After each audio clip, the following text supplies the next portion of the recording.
صراط الذين أنعمت عليهم غير المغضوب عليهم ولا الضالين آمين.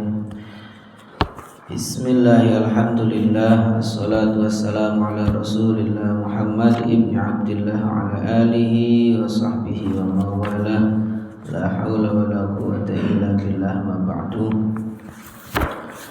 Para bapak dan ibu yang saya hormati, alhamdulillah pada pagi hari ini Allah kehendaki kita untuk bersama-sama hadir di masjid yang insyaallah penuh berkah ini untuk bersama-sama kita melaksanakan sholat subuh berjamaah yang dilanjutkan dengan pengajian kitab Al-Arba'in An-Nawawiyah karya Imam Nawawi. Mudah-mudahan hadirnya kita di masjid yang insyaallah penuh berkah ini jadi sebab Allah akan menerima semua amal ibadah kita, mengampuni dosa-dosa kita, merahmati kita, sehingga kita termasuk orang yang bahagia bukan hanya di dunia tapi di akhirat nanti. Amin ya rabbal alamin. Kita masih di al-hadits tsani maratibuddin, hadis yang kedua tentang martabat agama. Qala fa akhbirni 'anil iman. Qala an tu'mina billahi wa malaikatihi wa kutubihi wa rusulihi wal yawmil akhir wa tu'mina bil qadari khairihi wa syarrihi. Qala sadaqta. Qala fa akhbirni 'anil ihsan. Qal an ta'budallaha ka'annaka tarahu fa in lam takun tarahu fa innahu yarak. Qala fa akhbirni 'anis sa'ah. Qala mal mas'ulu 'anha bi'a'lama minas sa'il. Qala fa akhbirni 'an amaratiha. Qala an talidal amatu rabbataha wa an taral hufatal 'uratal 'alat ri'a asya' yatatawaluna fil bunyan. Qala thumma intalaqa falabithtu maliyan thumma qala ya Umar atadri manis sa'il qultu Allah wa rasuluhu a'lam. Qala fa innahu Jibril atakum yu'allimukum dinakum. Al-hadits rawahu Muslim. Bismillahirrahmanirrahim. Wa kutubihi. Setelah kita membahas tentang rukun iman malaikat, iman berikutnya adalah wa kutubihi. Maknanya adalah kita harus beriman atau membenarkan bahwa kitab-kitab yang diturunkan adalah kalam Allah. Berapa jumlahnya kitab yang Allah turunkan? Ulama berbeda pendapat. Sebagian mengatakan 104 kitab. Jumlahnya sebagian mengatakan 104 kitab.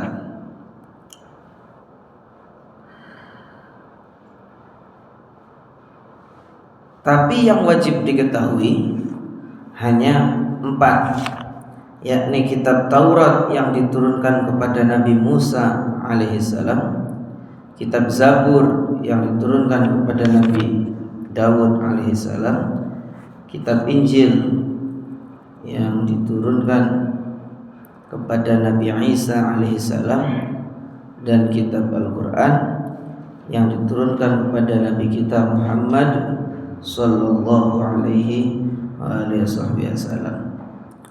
Al-Quran tetap terjaga dari penyelewengan dan perubahan. Kalau kitab-kitab lain tidak ada jaminan penjagaan. Kalau Quran, wa inna nahnu nazzalna dzikra wa inna lahu lahafizun. Sungguhnya kami yang menurunkan Quran dan kami yang menjaga. Jadi Quran itu kitab yang dijaga oleh Allah Subhanahu wa taala, tidak akan pernah berubah insyaallah. Ini termasuk hebatnya Quran adalah Quran itu dihafal oleh orang yang faham maupun enggak faham. Yang enggak faham Quran pun ngafal. Ya, ini Quran. Ada satu riwayat bahwa kalau nabi-nabi terdahulu, kalau kitab-kitab terdahulu yang hafal hanya nabinya saja. Ada keterangan seperti itu. Tapi kalau kitab Al-Quran bukan hanya nabinya, orang awamnya pun bisa hafal. Insyaallah. Ini Al-Quran. Ada orang pengen memalsukan Quran, pasti ketahuan.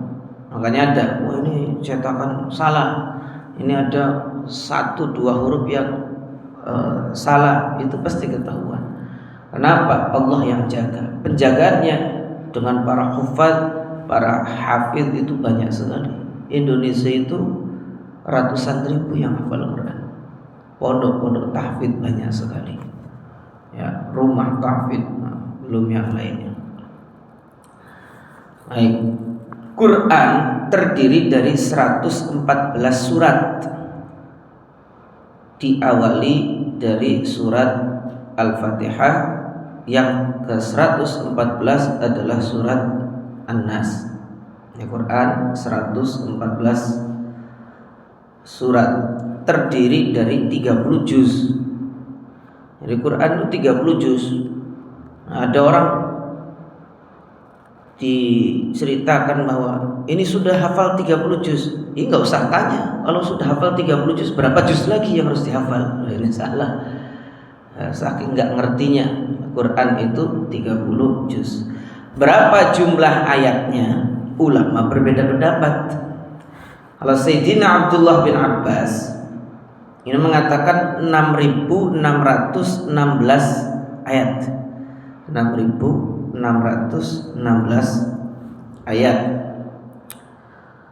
Ada yang mengatakan jumlahnya 6.000 ayat. Ada yang lain mengatakan 6.214 ayat.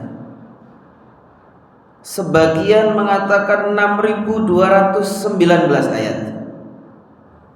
Ada yang 6.236 ayat.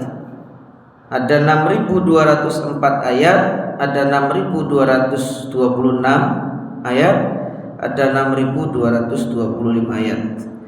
Ini keterangan ini bisa dilihat dalam tafsir Al-Qurtubi karya Abu Abdillah Muhammad bin Ahmad bin Abi Bakar Syamsuddin Al-Qurtubi.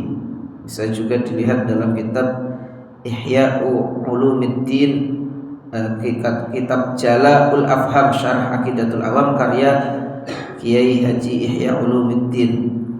Ini dijelaskan tentang jumlah khilafnya ayat-ayat Al-Quran. Kenapa ulama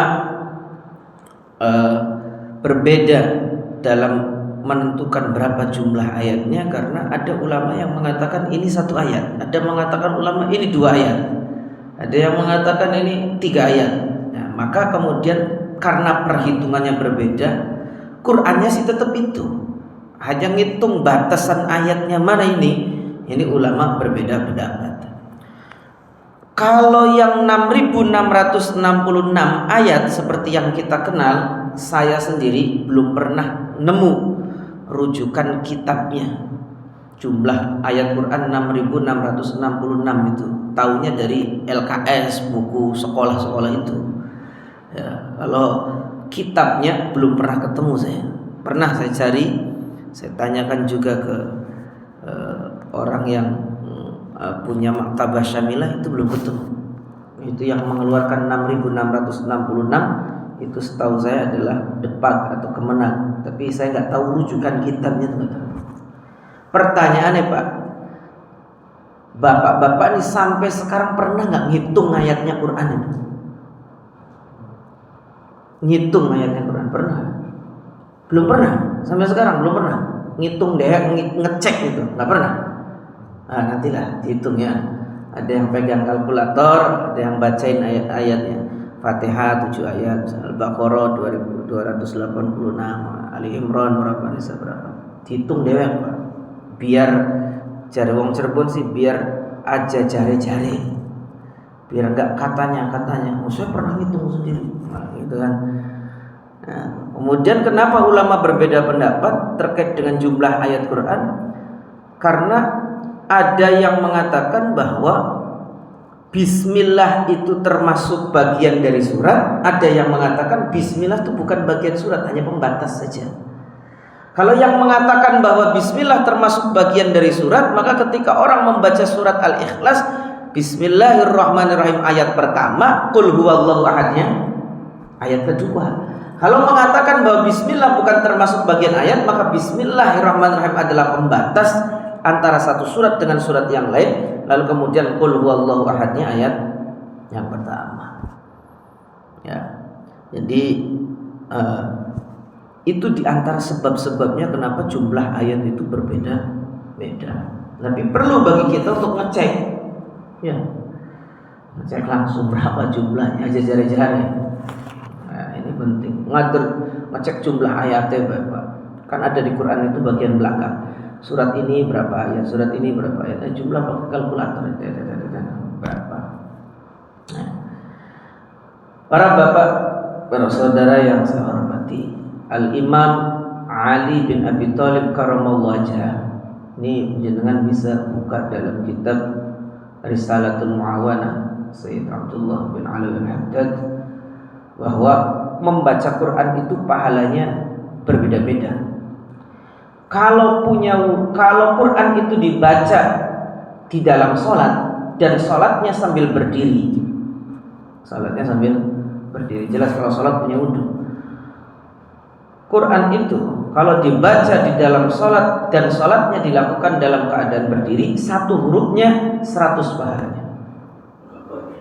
Ini ada athar dari Sayyidina Ali, satu huruf 100 pahalanya. Jadi kalau kita baca Bismillahirrahmanirrahim dalam sholatnya berdiri, Bismillahirrahmanirrahim 19 huruf kali 100, 1900 kebaikan. Fatihah sampai selesai waladdallin, berapa itu jumlah hurufnya, Pak? Pernah belum itu? Surat Fatihah itu berapa hurufnya? Pernah itu? Belum pernah. Nah, dihitung. Surat Fatihah itu kalau ayat Maliki Yaumiddin ma-nya dibaca panjang, maka jumlahnya adalah 156 huruf. Kalau Maliki Yaumiddin ma-nya dibaca pendek, 155 huruf. Jadi surat Fatihah itu Maliki Yaumiddin ma-nya boleh dibaca panjang, boleh dibaca pendek. Maliki Yaumiddin boleh, Maliki Yaumiddin juga boleh. Mana yang lebih utama? Ulama berbeda pendapat. Ini disebut dalam kitab Al-Fawaidul Mukhtarah li Saliki Tariqil Akhirah, Al-Muhaqqiq Al-Allamah Al-Habib Zain bin Ibrahim bin Zaid bin Smith Mufti Madinah, yang kalamnya dikumpulkan oleh Al-Habib Ali bin Hasan Bahrun. Dikatakan bahwa sebagian ulama mengatakan lebih utama Maliki Yaumiddin dengan mim panjang. Kenapa? Karena kalau mimnya Maliki Yaumiddin ma-nya panjang, ada tambahan huruf. Satu huruf itu 10 kebaikan. Sebagian ulama yang lain mengatakan bahwa membaca Maliki Yaumiddin dengan mim pendek itu lebih utama. Kenapa? Lebih sahih dalilnya. Jadi ada yang mengatakan lebih utama Maliki Yaumiddin dibaca panjang, ada Maliki Yaumiddin dibaca pendek. Ya. Kalau dalam Quran surat An-Nas harus dibaca pendek, harus Malikin Nas, nggak boleh Malikin Nas. Nah, ini nanti pembahasannya panjang. Ya. Jadi kalau surat Fatihah boleh dibaca Maliki Yaumiddin ma-nya panjang, boleh Maliki Yaumiddin ma-nya pendek. Al-Habib Ali bin Muhammad Al-Habsyi, sahibu Simtid Durar, itu menggabungkan dua pendapat ini. Habib Ali Al-Habsyi yang punya Simtid Durar, beliau itu mengamalkan kalau dalam sholat rakaat pertama, ya, dalam rakaat pertama di dalam sholatnya yang dibaca adalah Maliki Yaumiddin ma-nya panjang. Tapi kalau rakaat kedua mimnya dibaca pendek, Maliki Yaumiddin. Itu Sayyidi Al-Habib Ali bin Muhammad Al-Habsyi. beliau menggabungkan dua pendapat ini. Rakaat pertama ma-nya dibaca panjang, rakaat kedua ma-nya dibaca pendek. Dan ini dua-duanya boleh dibaca. Ini sama-sama sahih riwayat yang mutawatir dari Nabi kita Muhammad SAW. Keterangannya bisa dilihat dalam kitab tafsir Ibnu Katsir. Ya. Jadi boleh Malik Yaumiddin, boleh Malik Yaumiddin. Orang kalau baca Quran, salat sambil berdiri, ya, sambil berdiri, satu huruf 100 pahala. Tapi kalau sholatnya sambil duduk, ini satu hurufnya 50 pahalanya. Kalau di luar sholat dia punya wudhu, kata Sayyidina Ali, satu hurufnya 25 pahalanya. Tapi kalau nggak punya wudhu, satu hurufnya 10. Jadi satu huruf 10 pahala itu bagi orang yang baca di luar sholat dan tidak punya wudhu. Kalau punya wudhu 25. Kalau di dalam sholatnya sambil duduk tiap hurufnya 50. Kalau sambil berdiri 100. Ini dari Sayyidina Ali bin Abi Thalib karramallahu wajhah. Kemudian Pak, ini dikatakan bahwa Quran itu terdiri dari 77.934 kalimat. 77.934 kalimat dalam Quran. Hurufnya 333.671 huruf. 333.671 huruf. Ya. Ini apa namanya hurufnya Al-Quran. Sering ngitungnya huruf siangel, ayat-ayat segampang. Masya Allah. Kita ikut saja ulama mengatakan jumlahnya segitu, ngandel. Pokoknya beli percaya ya maka dihitung. Ya, baik. Ada apa namanya? Selain kitab, setiap mukallaf, setiap dari kita harus meyakini bahwa Allah menurunkan beberapa suhuf. Suhuf itu lembaran-lembaran yang disucikan. Di antaranya ya kepada junjungan kita Nabi Ibrahim dan Nabi Musa alaihissalam. Dalam surat Al-A'la ayat terakhir gimana? Suhufi Ibrahim wa Musa. Itu suhuf, lembaran-lembaran yang disucikan. Wa rusulihi, dan kita wajib percaya kepada rasul-rasul Allah, kepada utusan-utusan Allah. Kalau jumlah nabi dulu, nabi yaitu manusia. Nabi itu manusia. Menurut jumhurul ulama, kebanyakan ulama, para rasul itu hanya terdiri dari bangsa manusia. Tidak ada rasul dari bangsa jin. Ini menurut Sayyidina Abdullah bin Abbas. Dan menurut beliau, bangsa jin itu hanya ada nuzur namanya. Apa nuzur itu? Jin yang memberi peringatan kepada kaumnya dengan ajaran yang ia peroleh dari rasul dari bangsa manusia. Jadi rasul itu yang pertama manusia, tidak ada rasul dari bangsa jin. Kalau bangsa jin namanya nuzur. Jin yang memberi peringatan kepada kaumnya dengan ajaran yang diperoleh dari rasul dari bangsa manusia. Nabi, rasul sama manusia, laki-laki, tidak ada nabi perempuan, rasul perempuan tidak ada, laki-laki. Merdeka, tidak ada nabi atau rasul yang bukan orang merdeka, budak. Bagaimana dengan Nabi Yusuf? Bagaimana dengan Nabi Yusuf? Nabi Yusuf itu diangkat jadi rasul adalah ketika beliau merdeka, dan aslinya bukan budak beliau itu. yang diberi wahyu kalau diamalkan untuk diri sendiri namanya nabi, tapi kalau disampaikan kepada yang lainnya, kepada umatnya, namanya rasul. Itu saja bedanya. Sama manusianya, sama laki-laki merdekanya, sama-sama diberi wahyu. Kalau nabi untuk diri sendiri, kalau rasul disampaikan kepada yang lain. Berapa jumlahnya para nabi dan rasul? Pendapat yang masyhur terkenal mengatakan 124.000 jumlahnya nabi. 124.000. Jumlah rasulnya 313. Ada yang mengatakan 315. Ada juga yang mengatakan bahwa jumlah nabi dan rasul tidak terbatas, hanya Allah Subhanahu wa taala yang tahu jumlahnya. Kita terus ngerti khilafnya.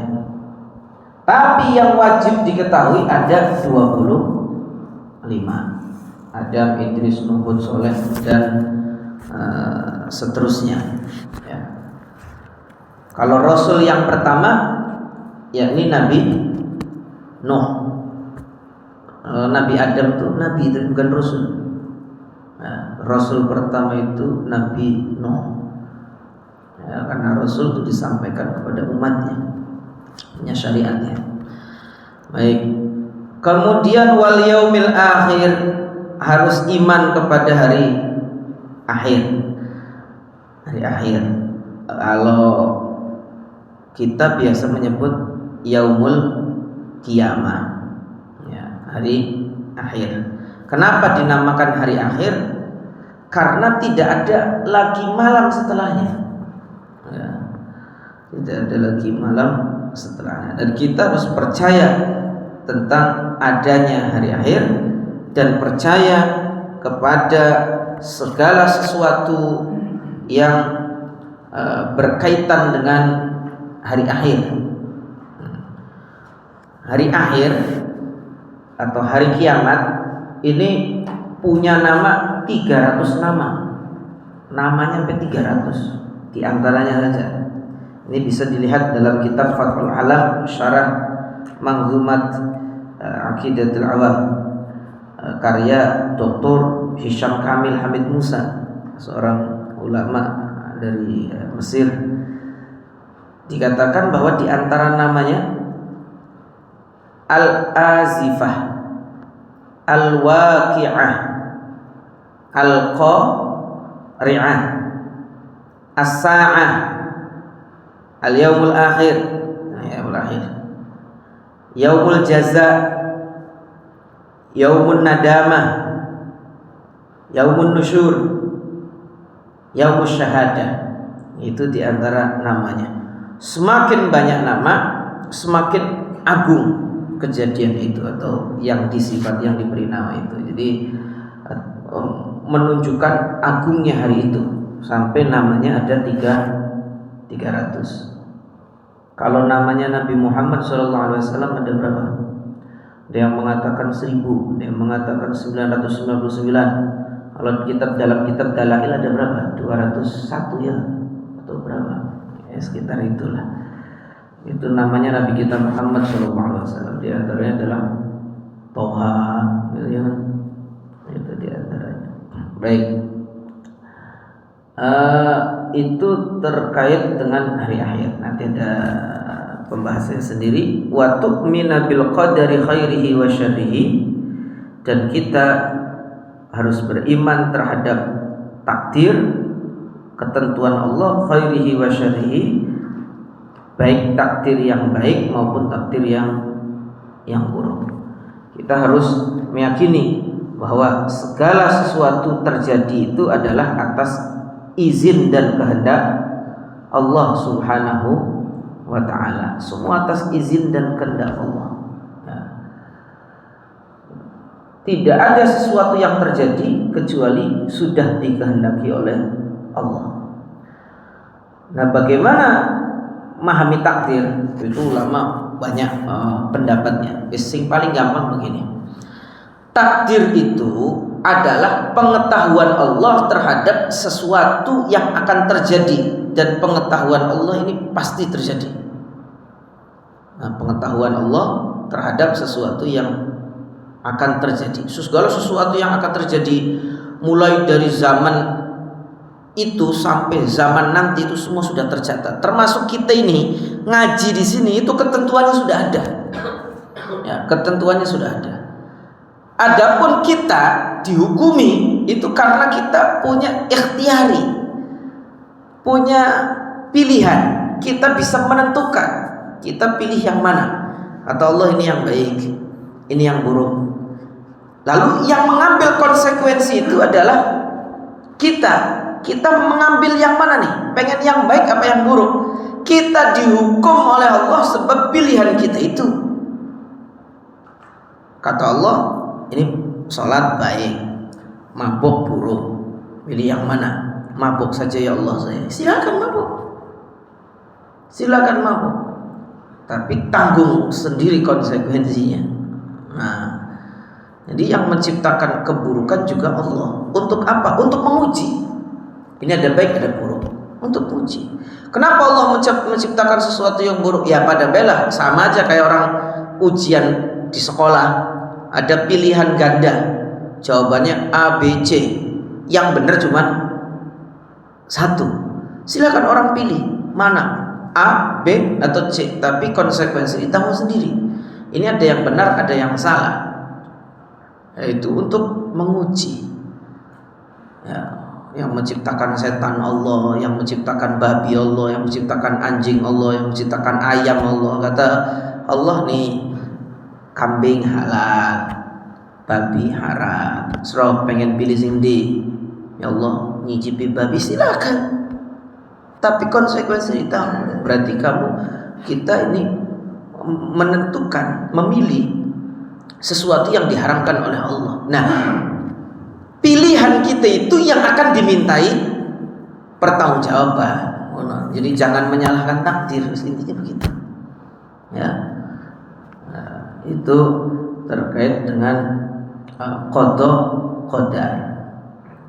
Qala ay rajulus sa'il, yakni laki-laki yang bertanya itu, shadaqta, engkau benar. Nanya tentang rukun iman sudah dijawab oleh benar.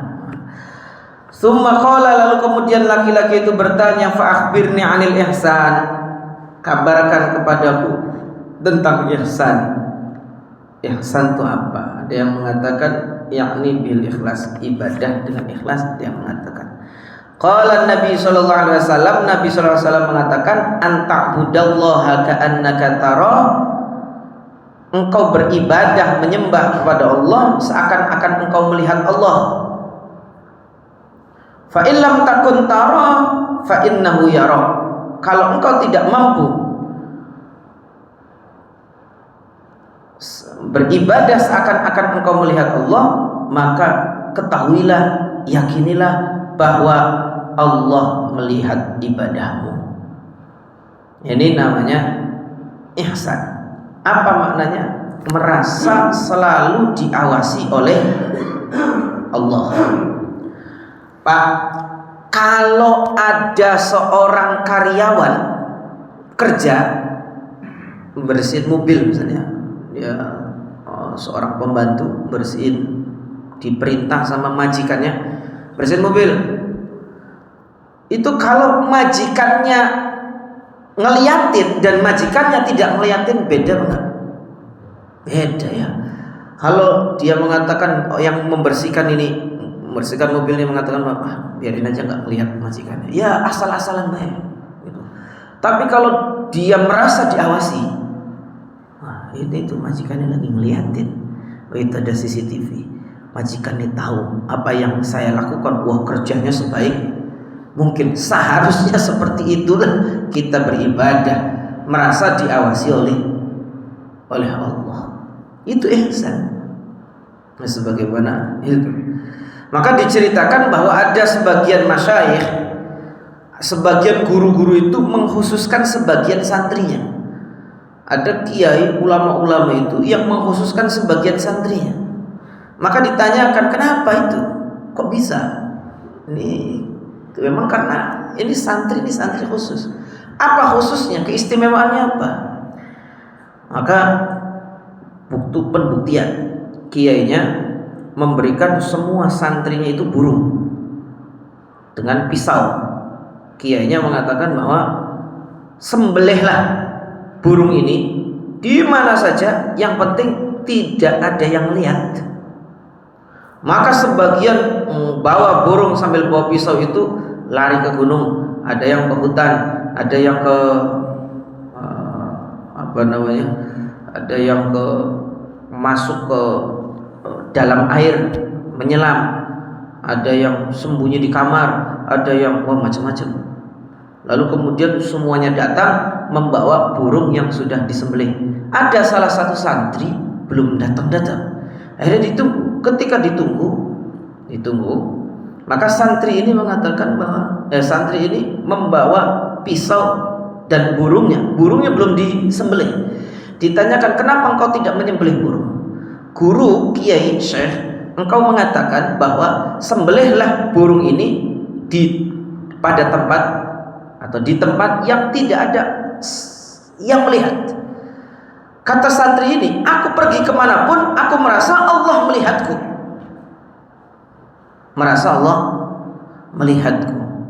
Maka ya memang benar, inilah ihsan. Nah kalau kita ya potongannya, saya ya khususnya, jenengan nggak tahu. Kita ini suka semangat ibadah di depan orang, kalau di belakang orang gak begitu semangat. Kalau tadarusan pegang mic, itu bisa sejam setengah 2 jam. Tapi kalau di rumah, di kamar sendiri, gak ada orang tahu, beli pati kiyang ini. Ya, insyaallah. Ya kita ini potongannya, insyaallah. Nah, ihsan itu merasa selalu diawasi oleh Allah. Makanya para orang-orang soleh, para ahli ma'rifat, beliau mengatakan bahwa orang kalau sudah mengetahui, meyakini bahwa Allah Maha melihat, Allah mengetahui gerak-gerik kita, kok dia maksiat, tetap maksiat, kemungkinannya hanya satu dari 2 hal. Orang yakin Allah Maha melihat, Allah mengawasi, kok tetap maksiat, kemungkinan satu dari 2 hal. Kalau dia bermaksiat meyakini Allah tidak melihat, kafir dia. Tapi kalau dia bermaksiat dia bermaksiat kepada Allah dan saat bersamaan dia yakin bahwa Allah Maha melihat, berarti kurang ajar dia. Nah, kurang ajar. Kayak kita lah. Ya. Kalau ada bawahan kita, anak kita berbuat sesuatu yang tidak kita sukai di depan kita, kita mengatakan apa? Kurang ajar benar kamu melakukan ini di depan saya. Kan begitu. Nah, kita ini sering kurang ajar kepada Allah Subhanahu wa ta'ala. Kan kita sering begitu.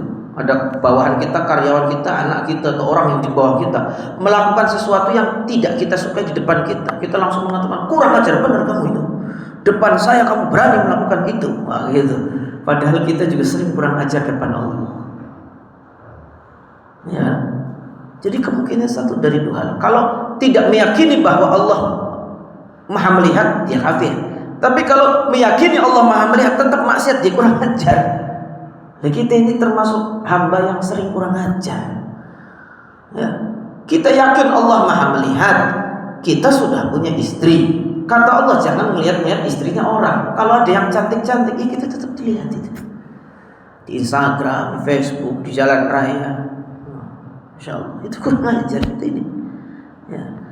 Cuman kalau kita dibilang kamu tuh kurang ajar, sembarangan kamu ini ngomong, itu padahal iya benar kurang ajar, benar asli kita ini. Nah, cuman nggak sadar aja. Ya. Qala ay rajulu, si laki-laki itu mengatakan, fa akhbirni 'anis sa'ah, maka kabarkan kepadaku tentang hari kiamat. Yakni tentang kapan waktunya kiamat. Kapan? Karena kiamat itu akan datangnya mendadak. Kapan kiamat itu? Qala Nabi sallallahu alaihi wasallam mal mas'ulu anha bi'a'lama minas sa'il. Kata Nabi, yang ditanya tentang kiamat tidak lebih tahu daripada yang bertanya. Apa maknanya? Baik malaikat Jibril maupun Nabi sama-sama tidak tahu kapan datangnya kiamat. Kalau malaikat Jibril dan Nabi Muhammad SAW tidak tahu, ya apalagi kita. Loh, ada orang kemarin prediksi di India di mana itu kiamat tanggal 29. Sekarang 29 Juni. Sekarang sudah bulan Juli. Sebelumnya di Indonesia ada kiamat 2012. Mundur lagi 2016. Wah, terus aja mundur. Pokoknya kiamat itu terjadi pada hari Jumat. Yang dikabarkan. Jumat kapan? Tidak ada yang tahu.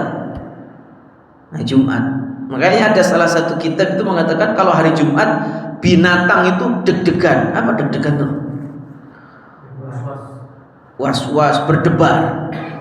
Kalau hari Jumat itu matahari ini munculnya dari timur atau barat timur. Itu binatang-binatang itu seperti itu.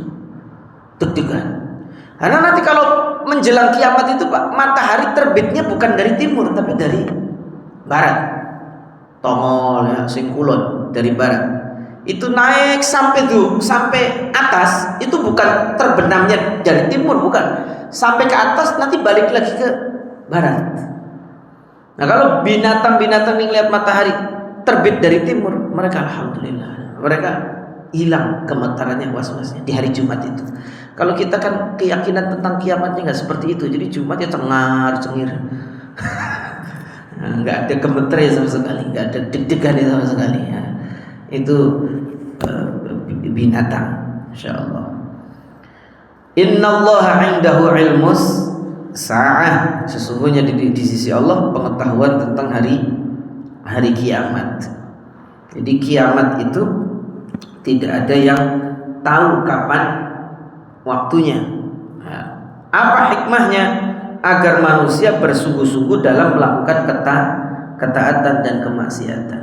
Nah, termasuk hikmah kematian di waktunya dirahasiakan agar kita ini bersungguh-sungguh melakukan ketaatan dan menjauhi kemaksiatan. Qala fa akhbirni an amaratiha, maka kabarkan kepadaku tentang amaratiha, ya, bi fathil hamzah, yakni alamatnya, tanda-tandanya kiamat. Qala Nabi sallallahu alaihi wasallam mujiban lahu an dzalik, Nabi menjawab, antalidal amatu rabbataha. Ini seorang amat budak melahirkan tuannya. Ini penafsirannya banyak sekali. Berbeda pendapat ulama terkait dengan apa sih maknanya. Ada yang mengatakan kinayah, ada yang mengatakan ini asli dan seterusnya. Ada yang mengatakan ini seorang anak itu menjadikan orang tuanya seperti pembantu, ngatur-ngatur gitu. Bu, ambilin tas, Bu, minta makan ini, Bu, minta ini, Bu, minta ini. Mohon maaf, ini terjadi, Pak. Ibu itu seperti budak, orang tua itu seperti budak. Mohon maaf, ketika kecil itu suka ngatur-ngatur orang tuanya. Sampai sudah menikah punya anak, ya wong tuanya tetap ngurusi putune, ngurusi cucunya. Itu seperti budak. Ada yang mengatakan bahwa pengertiannya seorang budak melahirkan tuannya ini adalah anaknya itu seperti tuan dan ibunya adalah seperti budak. Ini makna kinayah, kiasan. Ada yang mengatakan bahwa nanti di hari kiamat nanti orang-orang yang non muslim ini akan menjadi budaknya orang Islam, dan orang Islam mengawini mereka, lahirlah seorang anak, ibunya statusnya sebagai budak, anaknya merdeka sebagai sayyidnya. Ada yang menafsiri seperti itu, banyak penafsirannya ya. Itu diantaranya saja. Wa antarul hufata, dan engkau akan melihat orang yang dulu tidak punya sendal saat jalan kaki, nyeker. Al-urata, ya, al-alata, orang yang pakaian tidak pakai baju kemuliaan, maknanya bajunya compang-camping. Dan fakir, al-alata ayal fuqara, ri'a asya, menggembala kambing, karena umumnya penggembala kambing zaman dulu itu ya nyeker, pakai sendal, pakai baju yang compang-camping, dan rata-rata orang fakir. Ya, rata-rata orang fakir. Mereka itu yatatawaluna fil bunyan, berlomba-lomba untuk membangun gedung yang bertingkat. Ujban wa takabburan, tujuannya untuk ujub, untuk takabur, untuk apa lagi? Untuk sombong-sombongan. Nah, kita bisa lihat saat ini, Pak, orang yang dulu nggak punya sama sekali berangkat ke Korea, berangkat ke Jepang, wah bikin rumah besar, tinggi, luar biasa. Padahal dulunya bukan orang yang punya. Insya Allah. Nah, kalau rumahnya Nabi, Pak, kata Sayyidina Hasan Basri, Masya Allah, rumahnya Nabi itu sayang sudah dibongkar oleh orang-orang Wahabi di Arab ya. Kata Sayyidina Hasan Basri, rumahnya Nabi itu kalau kita tangan kita ke atas begini, Pak, itu atapnya kesentuh. Saking sederhananya rumah Nabi. Dan hanya ya berapa petak itu, hanya berapa, ukuran berapa gitu, satu petak ukuran kecil ukurannya, itu rumahnya Nabi. Ya biqadril hajat, sesuai dengan hajatnya saja. Nah, sekarang orang berlomba-lomba tanpa hajat. Kalau ini ada riwayat dari Sayyidina Abdullah bin Mas'ud, man bana fawqa ma yakfihi, barang siapa yang membangun rumah di atas kebutuhannya, nah, di atas kebutuhan atau sesuatu yang mencukupi dia, nadahu munadin fis sama, nadahu munadin minas sama, maka ada panggilan dari langit, ya aduwallah, hei musuhnya Allah, ila aina turid, kamu ini hendak kemana? Nah, kita ini, Pak, mohon maaf, Pak,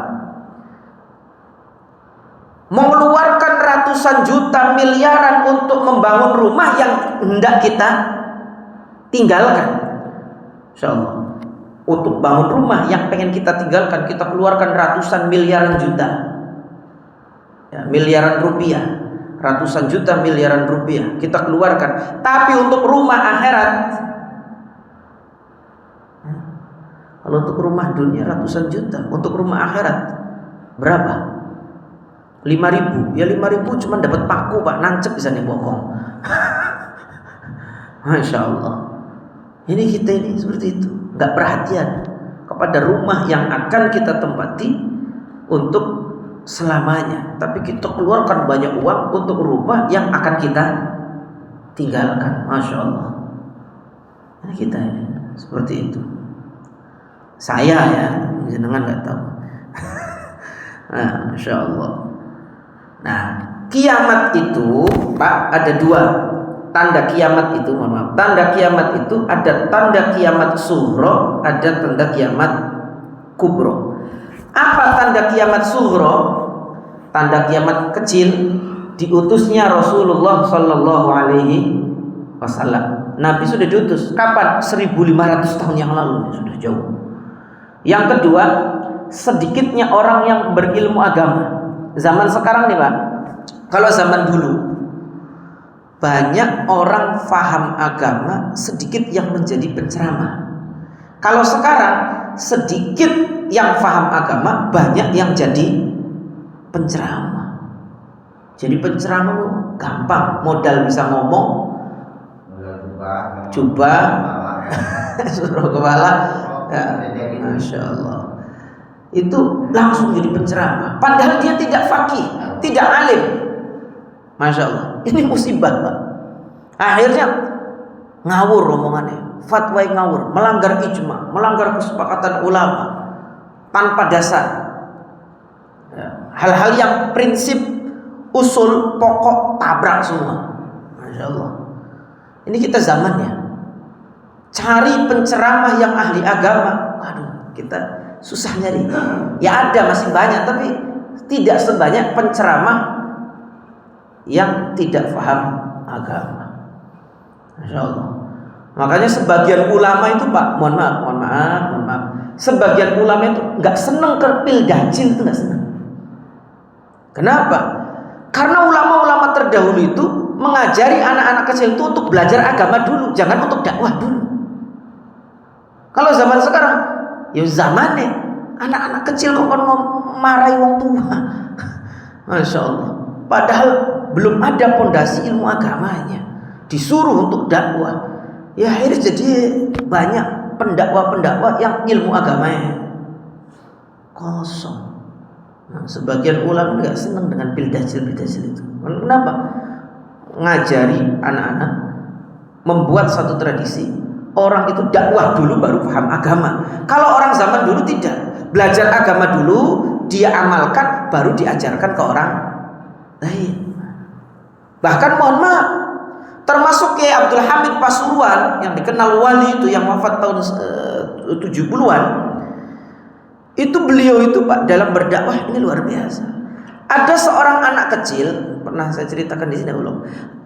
Anak kecil yang kecanduan makan permen, Pak. Sama orang tua dilarang-larang sampai dipukuli, itu tetap aja dia makan permen. Insyaallah. Dibawa anak kecil ini ke Kiai Abdul Hamid Pasuruan. Kiai, anak saya ini senang makan permen. Pribennya Kiai ya? Pripun Kiai? Bagaimana ini Kiai? Kata Kiai Hamid, 3 hari lagi kamu bawa anak ke sini. Disuruhnya berapa hari lagi? 3 hari lagi. Insyaallah. Ketika 3 hari berselang, orang tua itu membawa anaknya ke Kiai Abdul Hamid. Anaknya cuma dibilang, "Nak," kata Kiai Hamid, "Nak, dah ya, jangan makan permen lagi." Itu berhenti Pak makan permennya. Makan permennya berhenti. Akhirnya ini orang tua ini datang lagi setelah beberapa waktu, "Kiai, jenengan cuma ngomong, nak, udah ya makan permen." Itu anak saya bisa berhenti. Kalau sama saya sampai mulut saya doer, udah bahasa kita ya. Saya sampai capek ini ngomongin, sampai saya pukuli, ini nggak berhenti. Ini nggak berhenti. Apa kata Kiai Hamid? "Saya ini ngomongnya anakmu, ketika kamu bilang anak saya itu suka makan permen Kiai. Ini saya ini," kata Kiai Abdul Hamid, 3 hari nggak makan gula. Ini puasa dulu. Untuk ngomongnya anakmu itu saya ini ngamalkan dulu saya 3 hari hanya untuk ngomongin anak. Makanya nasihatnya masuk ke hati. Jadi nasihat yang berangkat dari hati akan sampai kepada hati. Tapi ada orang, saya itu dengerin ceramah berbagai ustadz, berbagai kiai, itu nggak ada yang meresap dalam hati. Ya mungkin hatimu yang sudah mati.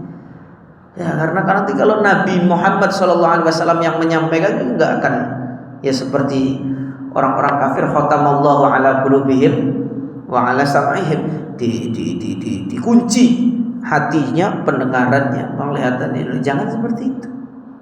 Ya, Masya Allah. Jadi di zaman akhir sedikit orang yang berilmu agama. Kemudian banyaknya kebodohan, banyak fitnah. Ya, banyak fitnah. Sekarang banyak fitnah, Masya Allah. Fitnah ini luar biasa, apalagi di zaman medsos. Di zaman medsos, kejadian aslinya nggak begitu, tapi yang di framing, yang disampaikan ke umat lain lagi. Lalu kemudian termasuk tanda kiamat sughra adalah berlomba membangun gedung bertingkat tadi ya. Sekarang sudah kita lihat ada yang tingkat banyak sekali lah. Nah, kemudian nanti banyaknya jumlah perempuan dan sedikitnya jumlah laki-laki. Bahkan nanti menjelang kiamat perbandingannya 1:50. Laki-lakinya 1, perempuannya 50. Nanti perbandingannya. Jadi jenengan kalau punya anak perempuan ya wes bari kiamat yang kaget pakah. Tapi kalau punya anak laki-laki ya alhamdulillah untuk ngerem lah nanti kiamat itu biar masih lama. Perbandingannya nanti 1:50. Tapi bukan berarti satu laki-laki boleh menikahi 50, bukan. Tetap syariatnya satu laki-laki itu maksimal 4 ya. Tapi populasi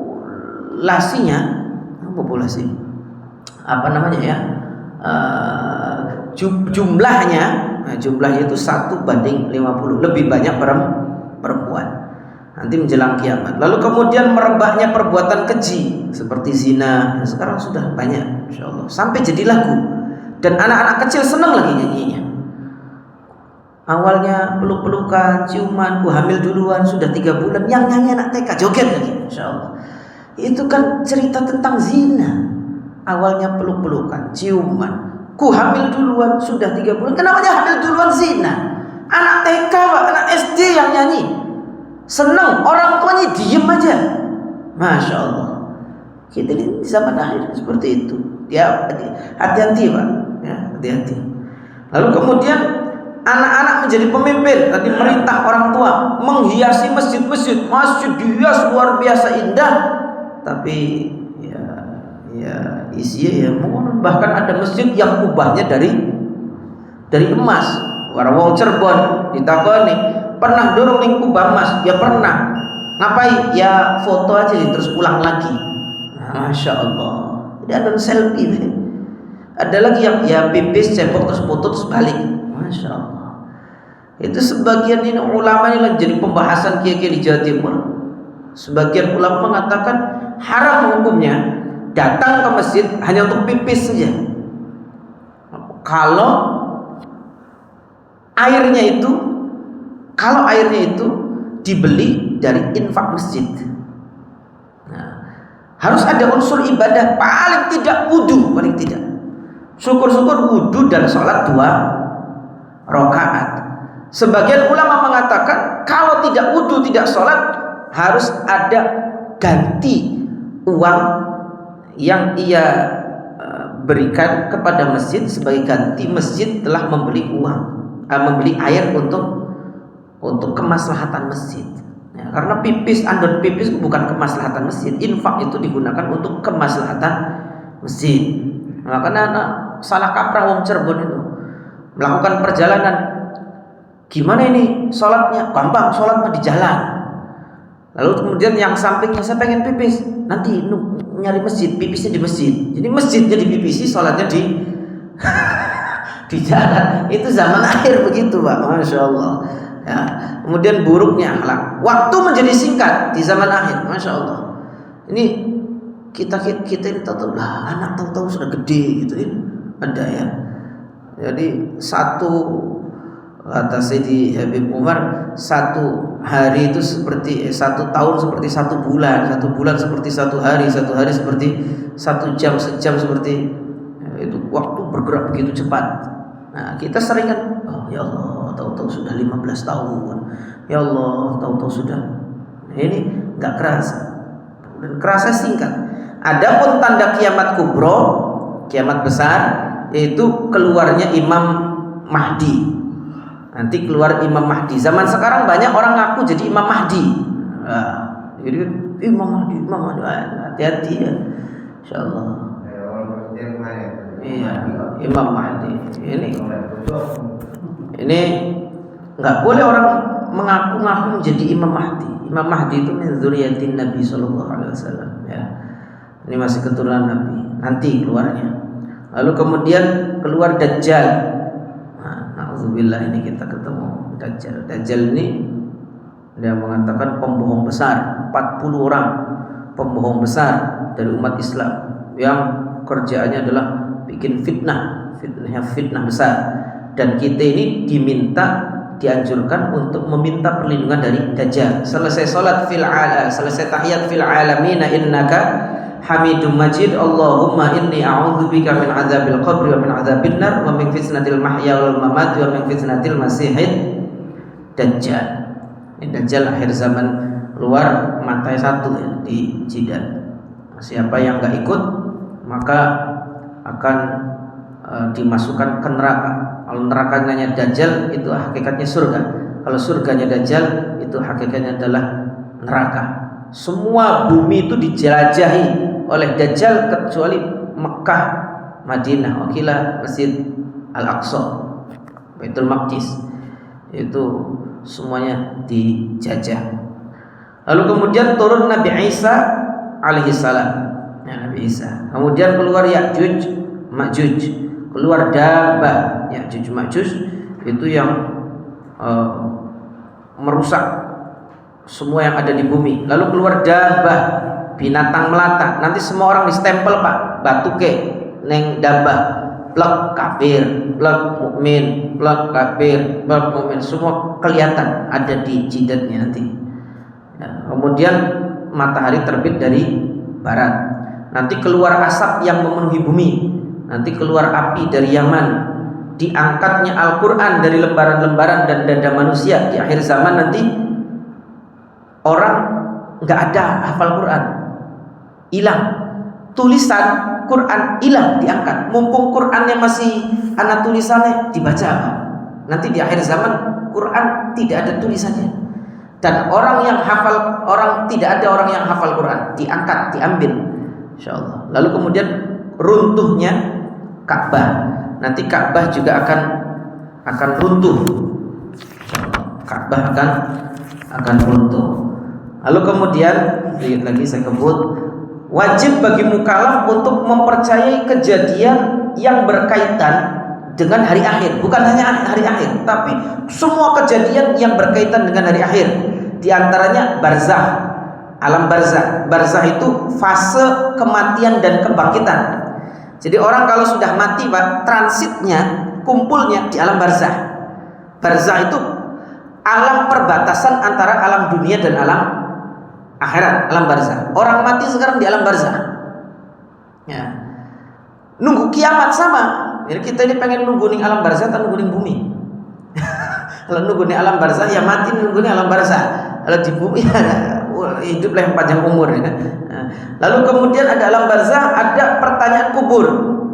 Pertanyaan kubur. Kita harus percaya pertanyaan kubur.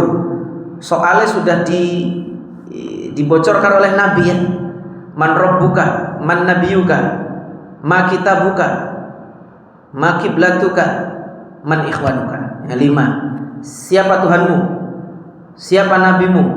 Ma dinuka, apa agamamu? Ma kitabuka, man rabbuka, siapa Tuhanmu? Man nabiyuka, siapa nabimu? Ma dinuka, apa agamamu? Ma kitabuka, apa kitabmu? Man ikhwanuka, siapa saudaramu? Pertanyaannya sudah dibocorkan. Pakai bahasa apa? Ulama berbeda pendapat. Ada yang mengatakan pakai bahasa Arab. Saya nggak bisa bahasa Arab. Sing penting amalnya benar, husnul khotimah bisa jawab. Nggak usah dihafali. Udah ngapali pertanyaan malaikat mungkar nakir sehari 3 kali dihafali. Nanti kalau mati biar di luar kepala. Oh, kalau nggak sholat, nggak puasa, belajar husnul khotimah ya dikebukin. Ada yang mengatakan pakai bahasa Arab. Yang kedua, ada ulama mengatakan pakai bahasa daerah masing-masing yang dimengerti oleh mayit. Di kalau mayit Sunda ya pakai bahasa Sunda, mayit Jawa ya pakai bahasa Jawa, mayit Indonesia ya pakai bahasa Indonesia. Ada yang pendapat begitu. Yang ketiga itu bahasa Ibrani atau Suryani gitu. Nah, tapi bukan Suryaninya inna maqali, bukan. Bukan. Ya. Jadi ada 3 pendapat. Baik, kita harus percaya itu. Lalu ada nikmat kubur dan ada siksa kubur. Kita juga minta perlindungan dari siksa kubur. Allahumma inni a'udzubika min adzabil qabri wa min adzabin nar. Kita minta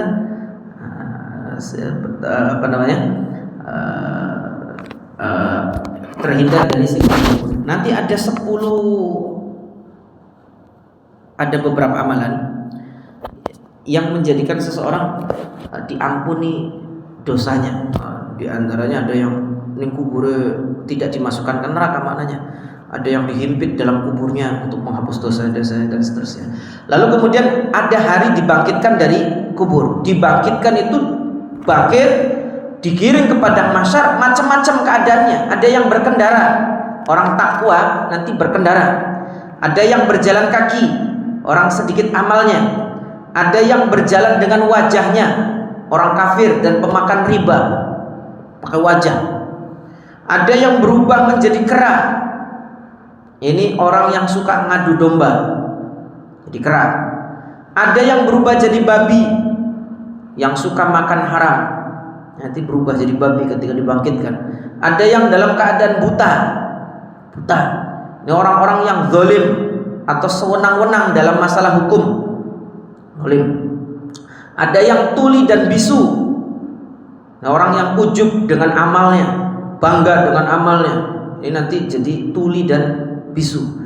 Ada yang mengalir nanah dari mulutnya, orang yang suka menasehati namun dia sendiri tidak mengamalkannya. Na'udzubillah. Kabura maqtan 'indallah an taqulu ma la taf'alun, an taqulu ma la taf'alun, an taqulu ma la taf'alun.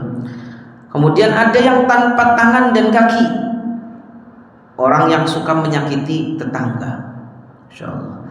Nanti semua dikumpulkan di padang mahsyar setelah dibangkitkan. Panasnya luar biasa, panasnya luar biasa di padang mahsyar itu. Ini dalam sebuah hadis panjang sekali.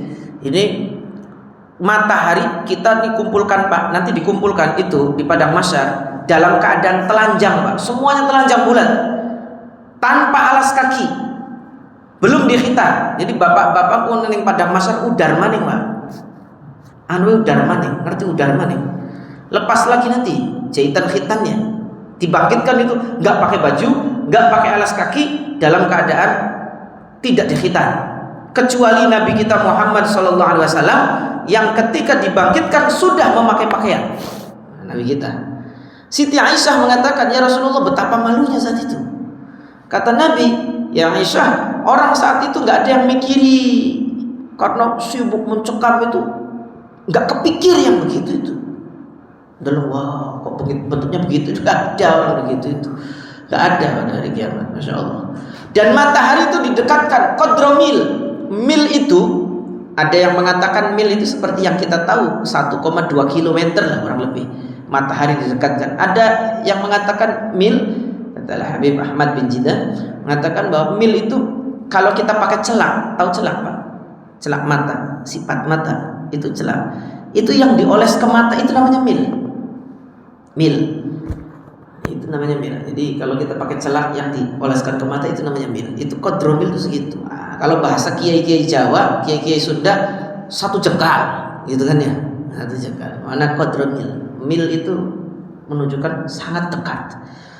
Nah, dalam hadis ada yang keringatnya sampai mata kaki, ada yang sampai betis, ada yang sampai lutut, ada yang sampai pinggang, ada yang sampai dada, ada yang Nabi isyarat di bawah hidung, ada yang tenggelam dengan air keringatnya, Pak. Zaman itu bukan setahun, 2 tahun, bukan 100 tahun, 200 tahun, bukan 1000, 2000 tahun. Nabi mengatakan 50.000 tahun. Masya Allah.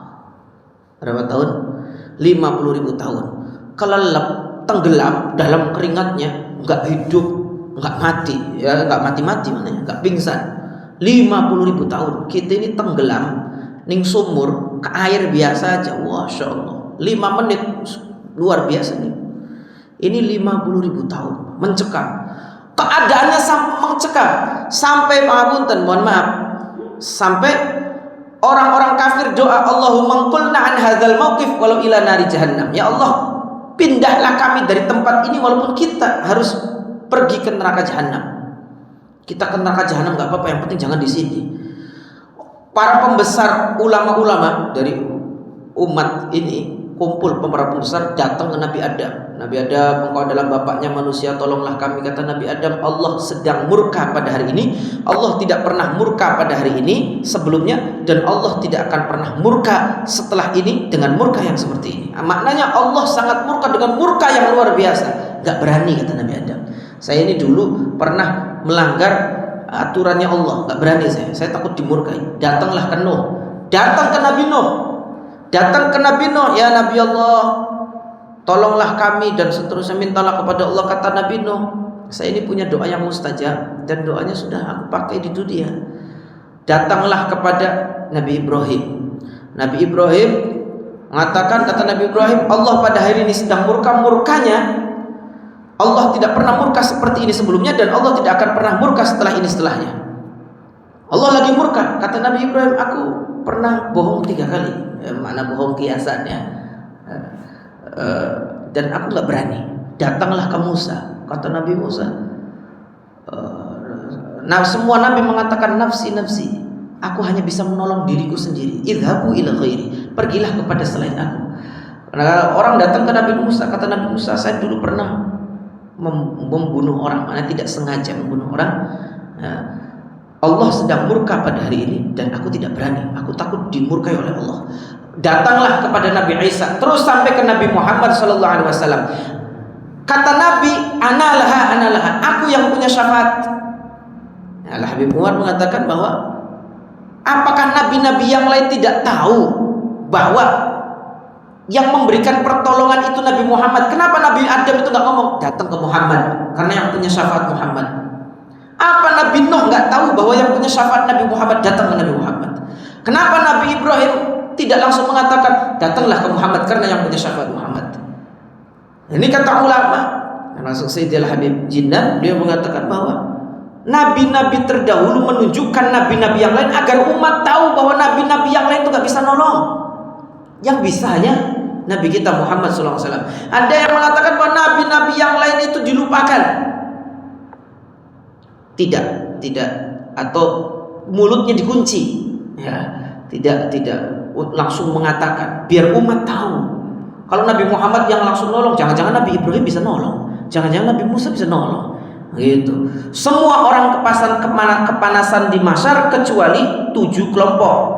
Pemimpin yang adil, ya, orang pemanasan pemimpin yang adil, pemuda yang tumbuh dalam ketaatan kepada Allah. Hari wis tua taat sih aneh, masih muda, nafsunya masih besar, keinginannya masih macam-macam, kok dia taat kepada Allah, senangi sholat jamaah, ngaji, zikir. Ini orang yang hatinya bergantung dengan masjid, pikirannya kapan sholat, pengen ngaji, pikirannya masjid. Kalau di masjid aman, tenang.